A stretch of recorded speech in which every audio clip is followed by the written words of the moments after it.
Perkenalkan, saya Laras Hurnisa dengan NIM 80 40 200 160. Di sini saya akan menjelaskan tentang IDS, Intrusion Detection System.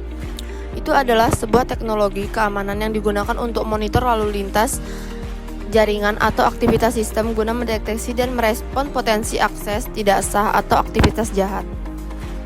IDS bekerja dengan menganalisis paket-paket jaringan, file log, dan data sistem lainnya untuk mengidentifikasi pola atau anomali mencurigakan yang memungkinkan menunjuk adanya intrusi atau pelanggaran keamanan. IDS dapat beroperasi dalam dua metode utama. Yang pertama, IDS berbasis jaringan, network based, dan yang kedua, IDS berbasis host. Keunggulan IDS tersebut untuk mendeteksi serangan yang tidak dikenal sebelumnya, memberikan visibilitas terhadap lalu lintas jaringan, dan memberikan kesempatan untuk merespon secara cepat terhadap intrusi. IDS menjadi komponen penting dalam infrastruktur keamanan jaringan untuk mengidentifikasi dan merespon ancaman keamanan dengan cepat, membantu melindungi sistem dan data dari serangan yang berpotensi merusak dan mencuri informasi penting. Berikutnya ada IPS atau disebut dengan Intrusion Prevention System. Itu adalah sebuah solusi keamanan yang lebih canggih daripada IDS, karena tidak hanya mendeteksi potensi intrusi, tetapi juga secara aktif mencegah terjadinya suatu serangan. IPS dapat secara otomatis merespon ancaman yang terdeteksi dengan mengambil tindakan seperti memblokir lalu lintas jaringan berbahaya, mengakhiri koneksi, atau mengkonfigurasi ulang pengaturan jaringan untuk mengurangi dampak serangan. IPS memiliki beberapa fitur dan fungsi penting, antara lain analisis lalu lintas, pemblokiran serangan, analisis perilaku, tindakan respon otomatis, integrasi, dan dengan keamanan lainnya.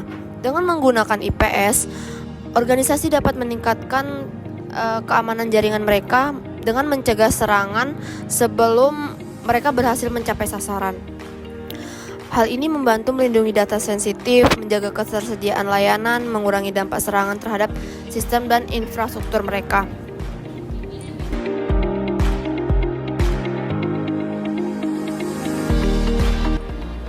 Saya Ersa Mustika Utami dengan NIM 80 40 200 134. Di sini saya akan menjelaskan tentang Grabify. Grabify adalah sebuah layanan berbasis web yang digunakan untuk melacak alamat IP atau Internet Protocol dan memendekkan URL. Grabify memungkinkan pengguna untuk membuat tautan yang dipersingkat yang dapat dibagikan dengan orang lain. Ketika seseorang mengklik tautan Grabify, layanan ini akan mencatat alamat IP pengunjung dan informasi lainnya seperti jenis peramban dan sistem operasi yang digunakan. Pengguna Grabify dapat bervariasi, mulai dari analisis situs web, kampanye pemasaran, hingga mengidentifikasi ancaman keamanan potensial. Namun, penting untuk dicatat bahwa menggunakan Grabify atau alat serupa untuk melacak alamat IP seseorang tanpa persetujuan mereka dianggap sebagai invasi privasi dan dapat melanggar hukum di banyak yurisdiksi. Sebagai pengguna, penting untuk berhati-hati dan menghormati privasi orang lain. Jika Anda menggunakan Grabify untuk tujuan yang sah, pastikan Anda memiliki izin atau persetujuan yang diperlukan dari orang yang terlibat sebelumnya melacak alamat IP mereka.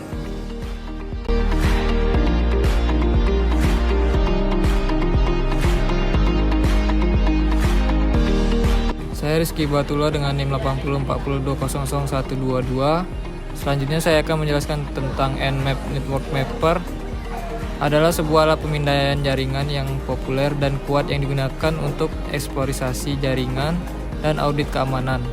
Nmap dirancang untuk menemukan host, layanan, dan port yang terbuka pada jaringan komputer, memberikan informasi berharga tentang topologi jaringan dan kerentanan keamanan potensial. Nmap menggunakan paket IP mentah, raw IP packets, untuk menentukan host mana yang tersedia di jaringan, layanan apa yang mereka tawarkan, dan sistem operasi yang mereka jalankan. Nmap digunakan secara luas oleh administrator jaringan, profesional keamanan, dan peretas etis untuk mengevaluasi keamanan jaringan dan memastikan perlindungan sistem komputer. Beberapa kegunaan umum dari Nmap meliputi pemetaan jaringan, pemindaian keamanan, identifikasi layanan, penemuan host tersembunyi.